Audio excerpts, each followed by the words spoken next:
এটা ছিল day 3, সিমলাকে tata জানিয়ে আমাদের মানালির উদ্দেশ্যে রওনা দেওয়ার দিন।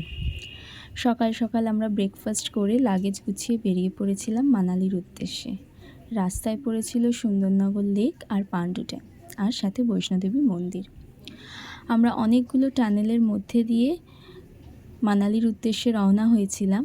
আর পড়েছিল কুলুতে আমরা দেখে নিয়েছিলাম শাল ফ্যাক্টরি, আর সাথে কিছু টুকিটাকি সেই শাল ফ্যাক্টরি থেকে আমরা কেনাকাটা করে নিয়েছিলাম। কেনাকাটা সেরে নিয়ে আমরা দুপুরের লাঞ্চ সেরে বিয়াস নদীকে সাক্ষী রেখে মানালির উদ্দেশ্যে গুটি গুটি পায়ে এগিয়ে গেছিলাম। আর রাস্তায় পেয়েছিলাম ন্যাচারাল জ্যাম্প। ন্যাচারাল কেন বললাম তাহলেই দেখে নিন।